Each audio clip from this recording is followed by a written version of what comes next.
Hi everyone, welcome back to another episode of Coffee Corner. Today is your episode 99.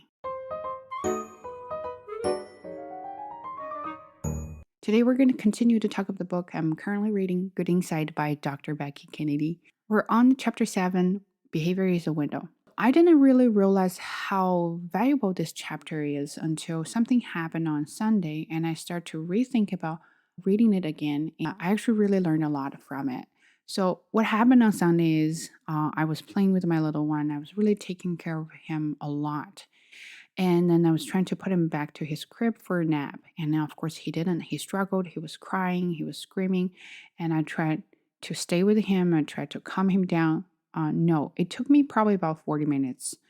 And then I was like, you know what? I gave up. And I left the room, closed the door, and then he stopped crying. He went to sleep.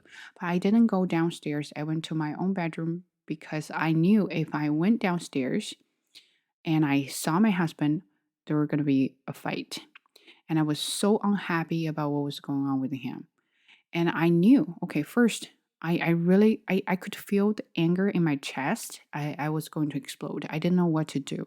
And remember, I had a tendency to hurt myself, and I had a history of that, right? And I was trying so hard to not do that. So what I did is I pick up the book and I start to read this chapter again. Accidentally, I didn't really pick on the chapter, but I just happened to open the book and I saw the chapter I start to read. And I realized that, hey, my behavior of wanting to hurt myself, my behavior of wanting to have a fight with my husband is not really what I am. You know, we're talking about good insight, right? It's not like I'm a very aggressive person. I'm very violent. I want to do something just like I just want to do something, to let my anger out.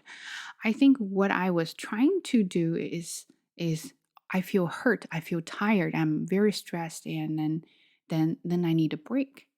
So I start to understand underneath of my behaviors, I have this unmet needs. What is my unmet needs? Is I thought my husband would take him for a day on Sunday and I could have a break and I could reset, get everything ready for next week. But instead of doing that, he went to work on his own stuff and then he didn't really help me that much. So I was really unhappy about it. And then with everything going on, my physical feeling, my emotional feeling, they all got hurt at that moment. But I didn't know how to express it. So I started to behave, or let's say I started to act out. And I said, hey, wait a second. Okay, I'm not really mad at him. What I was feeling at that moment is I needed him to do this, but he didn't do it. So I said, okay, I'm going to calm down. And I'm realizing my own emotions and feelings. I'm acknowledging them. They're not bad. They're allowed to be inside of my body. I just need to recognize them. And then by the end of the day, I'm finally calm. And then I start to talk to my husband about what was going on, why I was so mad, why I took off for a walk and everything. And we actually solved the problem. And I was like, hey, you know what? I really, really want to share this chapter with you guys. Anyway, okay, this is a long story in the beginning. I will start with the quote first and share my thoughts on it with you guys. And if you feel relatable or if any of the ideas resonate with you, leave a comment down below. Let me know. So after the story, the first quote I really like here is, on the surface, you behaved in a way that was out of control and dysregulated. But under the surface, I think we can all see a person who is in emotional pain, who is feeling not good enough, not seen or supported, and frustrated. And I was like, hey, that's me, right? So think about the example I have there.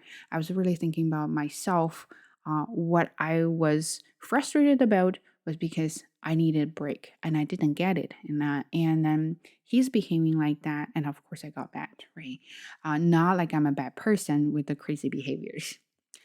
And next one is, on the surface, we see a behavior, and underneath, we see a person. Throwing the cereal box wasn't the main event, it was a window into the main event. Behavior, in all its forms, is a window into the feelings, thoughts, urges, sensations, perceptions, and unmet needs of a person.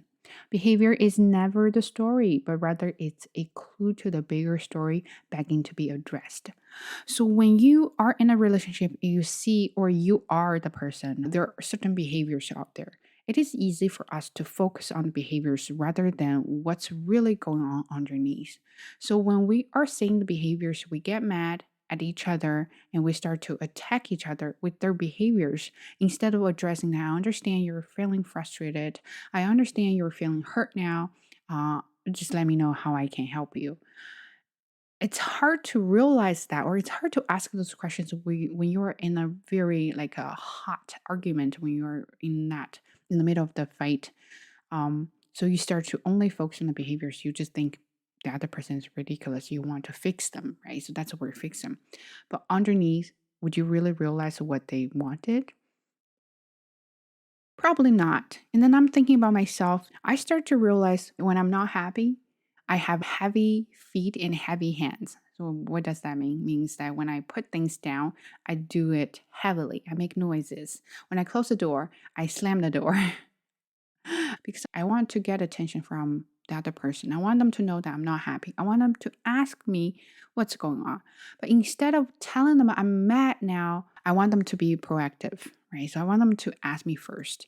Why is that? Again, back to my upbringing in my childhood, like I didn't learn how to express my emotions in the right way. So what I did is I want other people to discover that because we're supposed to hide our bad emotions, right? I just thought about like every time when I want to do something really loudly, it's my way to say that I want attention. I want you to look at me. I want you to ask me, or I want you to do something to help me out. Next quote is the only way to be able to change and show up more grounded and less reactive in the future would be to embrace curiosity about what was happening for me underneath the behavior.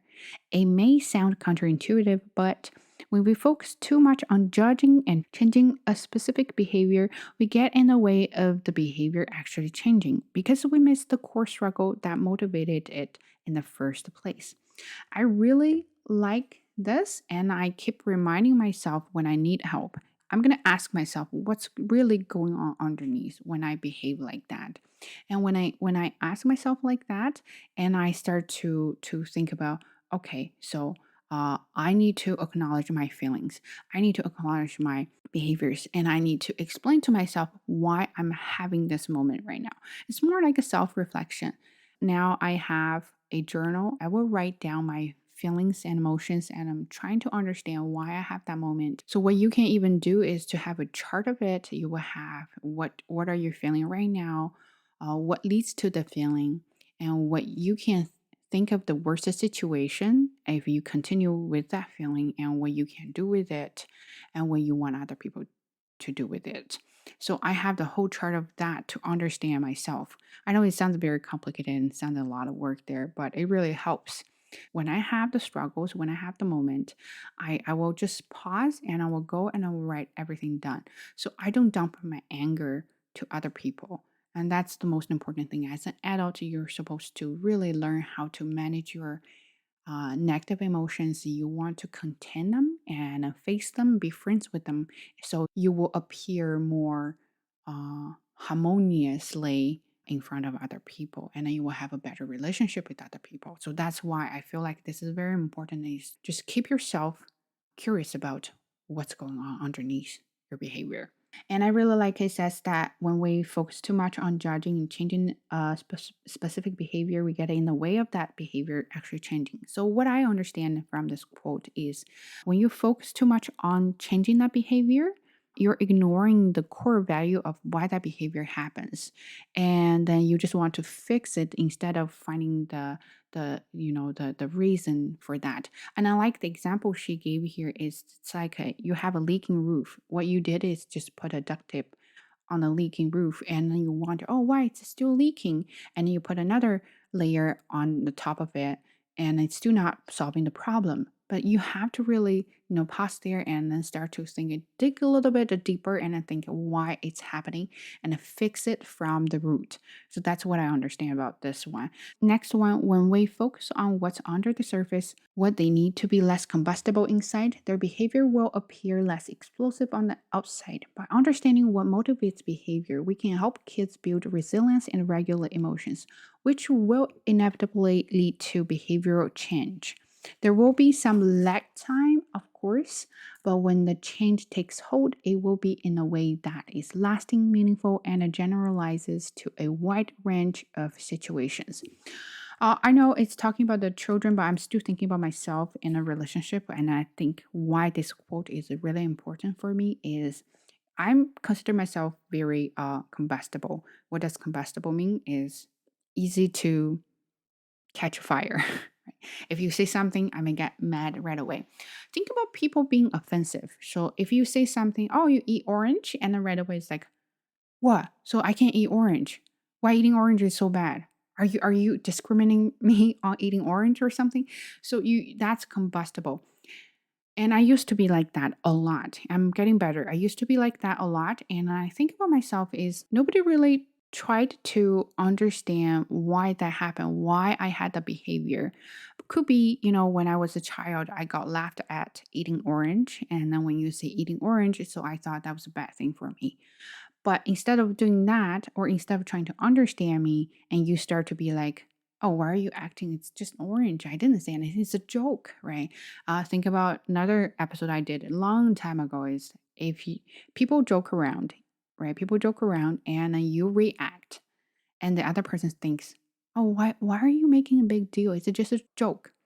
For me, if you don't think it's funny, then it's not a joke. But for them, it's hard to understand why you can't laugh at that. Why can't you just brush it off, right? Because for you, it's such a big thing. Underneath, it's not only about the joke. It's not only about you not being funny. That thing has an effect on you maybe when you were a child, right? And they didn't understand. They're not trying to understand why you feel so hurt, so reactive in that situation. What motivated your behavior at that moment? So you got really crazy, got really mad, and you start to have kind of like a very intense relationship with that person. That's all because, behavior doesn't mean anything, or it does mean something at some point. But if you can get some understanding from other people, you will get better because people will try to understand you through the behavior, not judge you by the behavior. That's what I understand about this one. And of course, everything takes time. That's what it says. There will be some lag time. You can't see the result right away. There's, again, if you really want a nice, solid foundation there, it's going to take a lot of time to build it. Next quote is about prioritizing relationships. I think what our parents' generation lacks is relationship between parents and children. They don't understand. It's not about control. It's about, how to relate to each other. Uh, but especially in our culture, it's very hard to understand that part. So the first quote in this section is, it's like putting duct tape on a leak in the ceiling instead of wondering about the source of the leak. When we address the behavior first, we miss the opportunity to help our children build skills. And beyond this, we miss the opportunity to see our kids as people rather than a collection of behaviors. I can't really generalize this, and I feel like I'm attacking all the parents out there, but I would just use my own example here. I think most of the time, my parents just see me as a daughter. There's kind of relationship there, but they don't really see me as an individual person. So what an individual person is supposed to have, they don't care. They only care about the relationship they have, like the authority or anything, like the power they have over me as parents. So when I act out, they freaked out because they can't control my behaviors and they start to think I'm a bad kid, and then they really want to fix it and they will do whatever. I really like how it says we miss the opportunity to see our kids as people rather than a collection of behaviors. Think about yourself. If you're parents and you have kids, when your kids are acting out, when your kids are not listening to you, do you see them still as a person that they're allowed to have those kind of moments, or you see them as bad kids? They're not supposed to have those behaviors. Have you had moments like that when you are not listening to your parents start to freak out and they start to see you as a collection of behaviors rather than a person that you're supposed to have those kind of emotions? I don't know how many of you are people pleasers there. I am definitely one of them. Let me know if you are. And I think so. What it mentions here is about behavior modifications, why it's a really bad method for kids, especially when you have a people pleasing kids. And then it's easy for them to listen to you because they want their parents to be happy. So they will say, okay, whatever you say, I'll follow it. Do they really want to follow it? Probably not, but they don't want you to be unhappy. The problem with that is in the future, I'm a perfect example of that, is it's hard for me to say no to other people because I'm so worried of making other people unhappy. So for me, it is very hard to say no. I don't really trust myself. And I know like if I do something bad, other people will be unhappy. If other people will be unhappy, I can't deal with the negative emotions, and then I will be unhappy. When I'm unhappy, what am I going to do? I freak out, right? Next one, I actually really highlighted the word control. The other problem with the behavioral control methods is right there in the label control. Prioritizing control over relationship building is a dangerous trade off. Very interesting is the control over relationship building. I think most parents, it's easy for them to control things. I'm not saying that it's bad, but for a lot of parents, especially nowadays, we're so busy. Adults are so stressed and so busy with a lot of things. They're trying to make a living, they're trying to help their children have a successful life or things like that.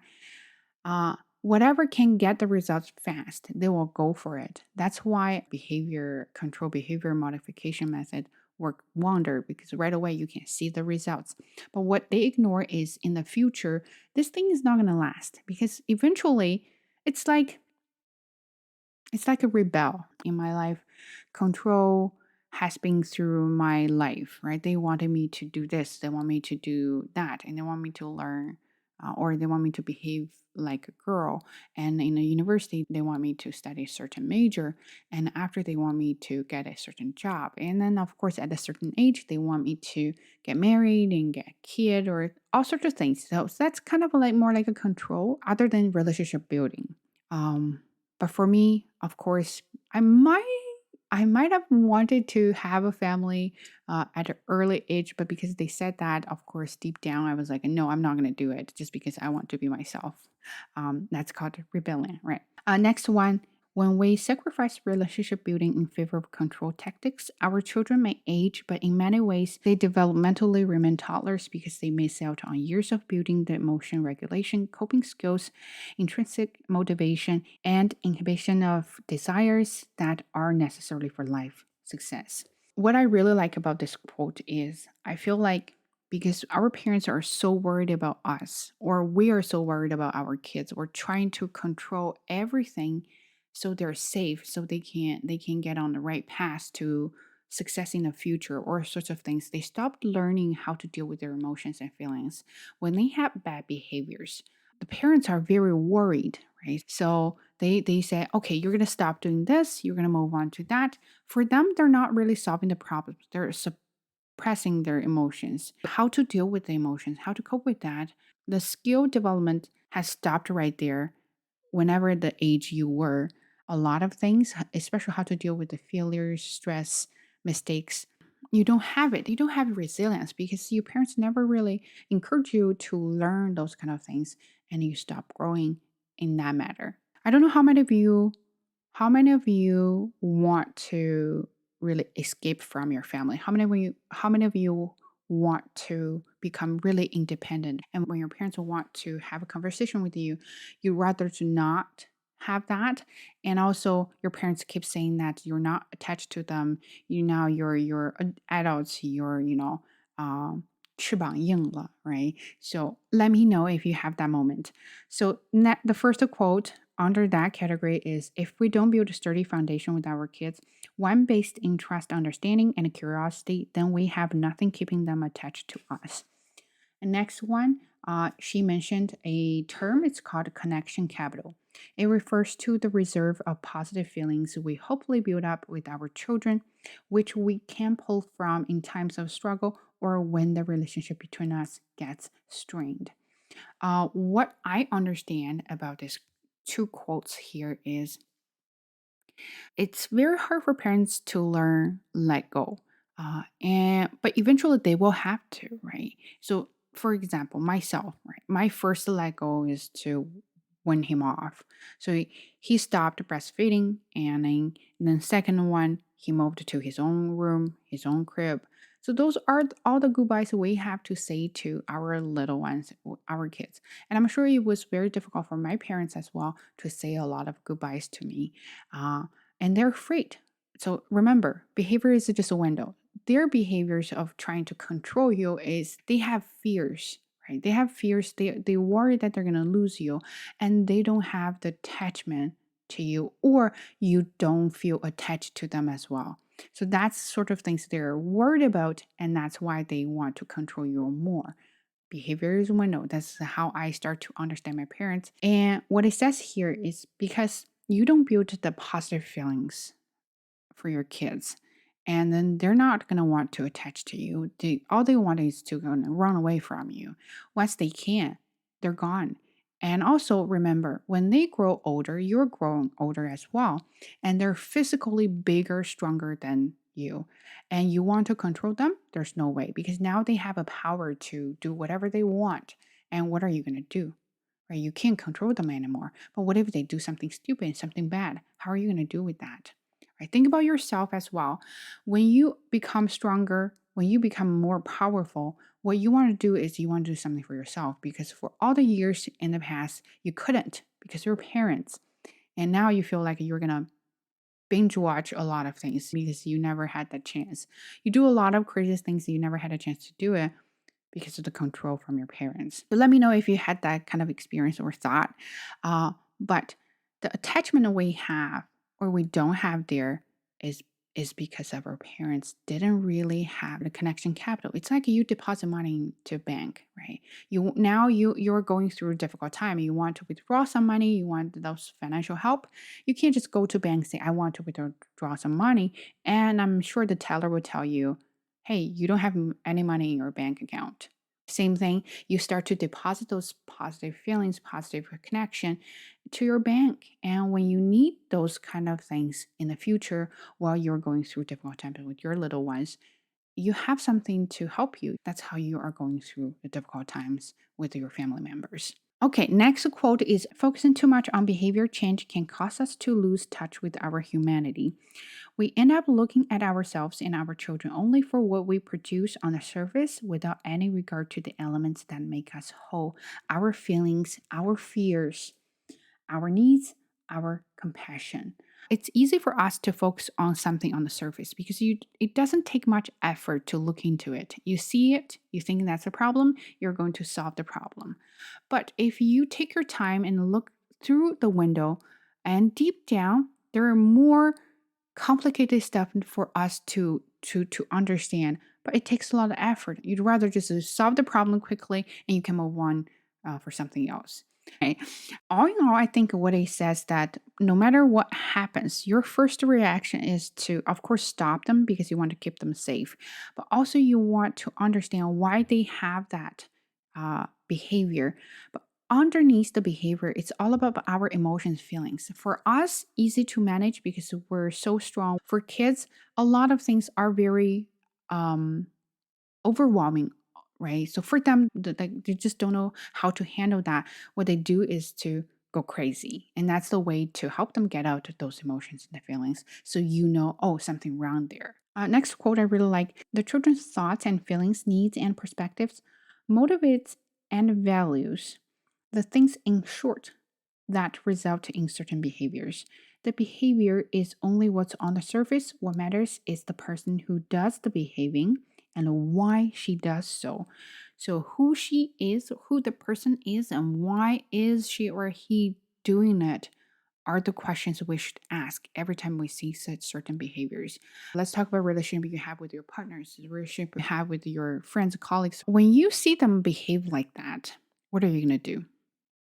Right? You might get mad. You might start to judge why they do that. But also you want to think about reason behind that. And then that will help you calm down. That will help you stop judging them, right? Stop judging is a very important step to take. You will understand. So for certain people, let's say if they eat with the open mouth and a lot of noises, you feel really annoyed by that. What are you going to do? You say, why are you doing that? That's how you start to judge those people. And then they might feel ashamed and they might feel embarrassed at that moment. And for them to be able to handle that negative feeling, they might enhance the behavior. They might do something even worse because they just feel like, you know, I gave up, whatever. But if you try to understand, maybe that's how they grew up, maybe that's how their parents did that. It's just habit of, whatever. And you start, okay, everyone is different. Everyone has a different habit there. Um, and then you start to understand, maybe that will bother you less, right? So that's what I was thinking about this quote. She listed a bunch of questions here, and I really like a one. I'm just going to read this here. What is a parallel situation in my life? And if I did something similar, what might I have been struggling with in that moment? So put yourself in their shoes and see what's going on. That's very simple, yet sometimes we can't really think of at that moment. You just think about, if you're in that situation, what would you do? If you do that, why you do that?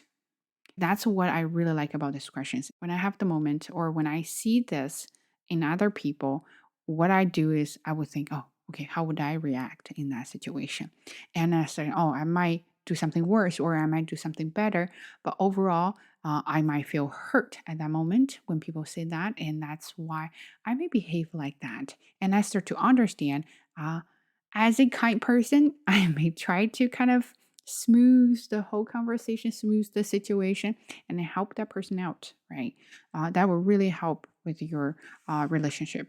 Last quote, I encourage you to treat yourself with the same understanding you'd give yourself if you wanted stronger biceps.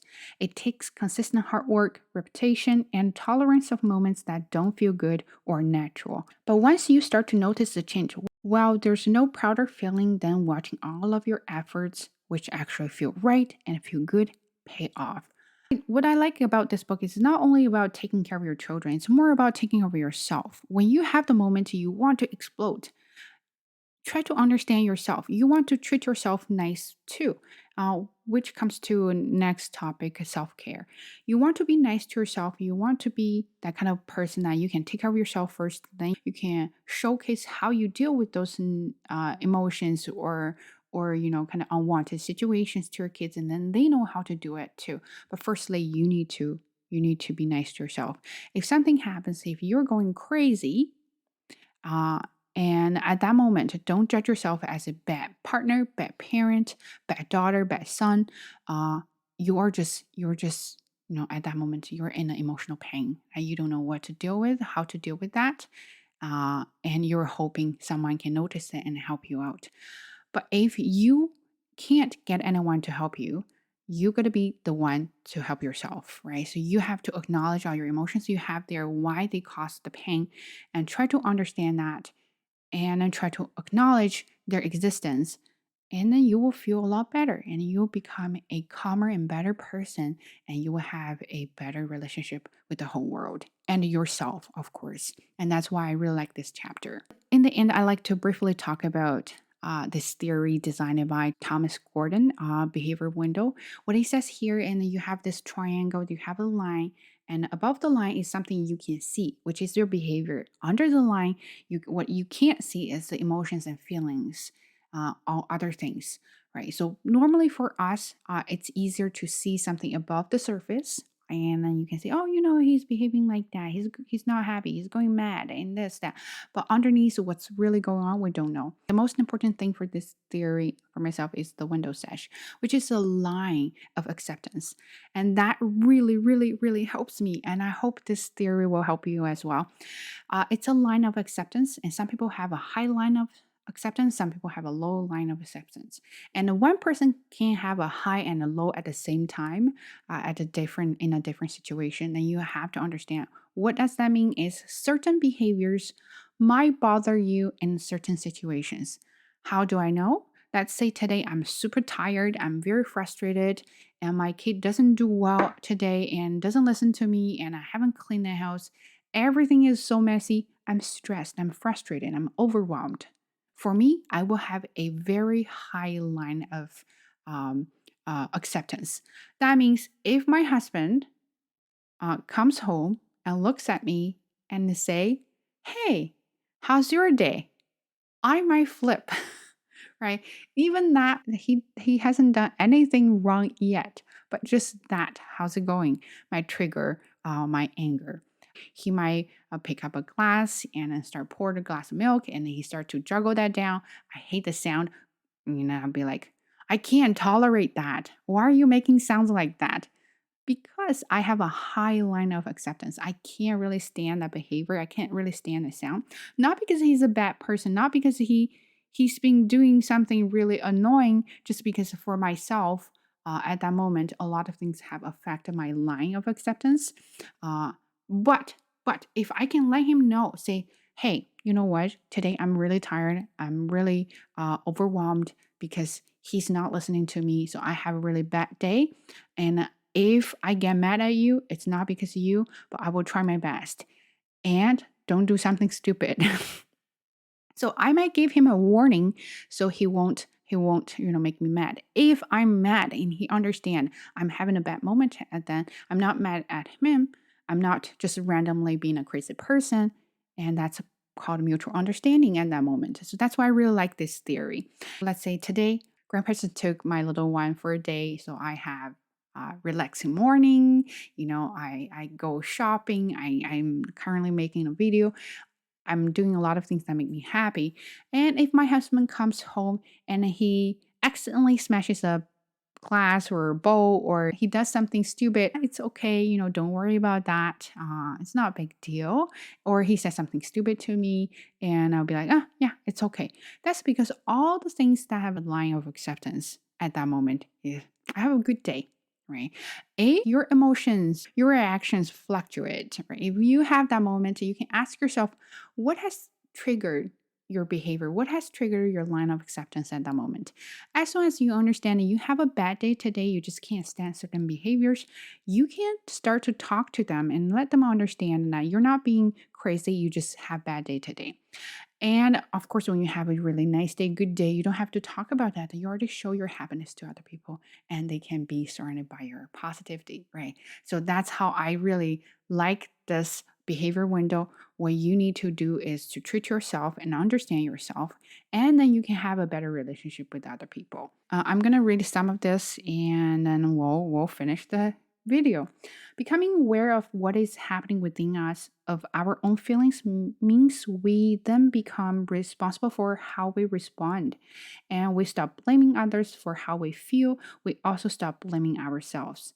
The behavior window tells us that it will be impossible to always be accepting of what others do, that we cannot be perfect parents. Instead, we have our good days and we have our bad days, and that's okay. I really love it. And what I really like is about blaming others for how we feel. Sometimes I feel bad, and you're gonna be like, how can you do that to me? Why did you do this? You make me feel really bad. Are they really making you feel bad, or it's yourself, right? So sometimes you have to find the fine line between that. And what I like those bullet points here is the behavior window helps us to stop taking people's behavior personally, which is really important. Sometimes your kids are attacking you. It's not like they don't love you, or it's not like a personally attacking you. It's just at the moment that happens. Also at work or at in your family or anything, and something bad happens. It's just, at that moment, they can't handle that. And for you, at that moment, you can't handle this either. You both have a high line of acceptance at that moment. It's not like, oh, I'm targeting you. So that is a good thing to think about.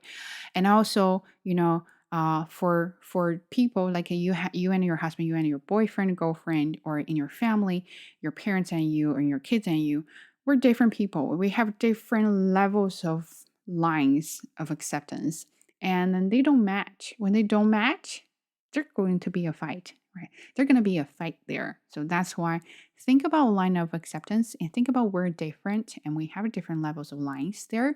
Will really help you understand each other, and it will help you have a better, like have a better skills to regulate the emotions and feelings. Another one is to take responsibility for the way we react, to stop blaming others for the way we feel, to recognize that the only person we can change is ourselves. So in a relationship, you always want to change other people. I think this happens to my parents each other always wants to change each other because they don't like the way they do things. Well, it's very hard. If you can't accept that, you just can't tolerate everything. What you can do is to change yourself, not other people. Remember, it's hard to change other people. It's rather to spend that effort and time and work on yourself and get better, right? And next one, to stop trying to change others, right? What I said, and stop being a victim. This happens a lot when you can't change the behaviors. When other people make you really sad or upset, you start to think, oh, poor me, I can't do this, I can't do that. Why do people do this to me? Or why the world treats me like this? So you start to feel like you're the victim of the whole thing. Instead of start to change yourself and get better and go on your own journey, right? That's very important. Also, to know that's okay to have good days and okay to have bad days. Remember, everything fluctuates. You can't have happiness forever, but you can learn how to deal with those ups and downs. Next one, to accept that we are human and takes the stress away of having to be the perfect parent, perfect partner, perfect daughter, perfect son. You just can't be perfect. Think about imperfect, right? So don't stress yourself out. Next one, to stop labeling children as they are doing it deliberately to hurt me. They're wanting to push my buttons. Instead, we're recognizing that I feel hurt because, right? So don't think about how or what they do to hurt you, not only about kids or other people or your coworkers, your roommates, or anyone. Think about, I feel this at this moment because something, how am I going to work on that and help myself get better? Sometimes they might not do that purposely, it just happens and you happen to be there. It feels like they're doing that personally to you, right? And last one, to respond to our children's behavior with empathy rather than blame. And also, again, it doesn't have to apply to just children's situation, it can apply to any situations. So think about something like, how can I resonate? How can I sympathize? And then understand from their perspective, put myself in their shoes, and then start to support them, start to see them, start to address the problem, the potential issues underneath their behaviors instead of blaming, why are you doing this? Right? Why can't you treat me like that? I think between parents, parenting is such a difficult topic to talk about, and there are a lot of potential issues or underlying issues between me and my parents as well, or a lot of you out there as well.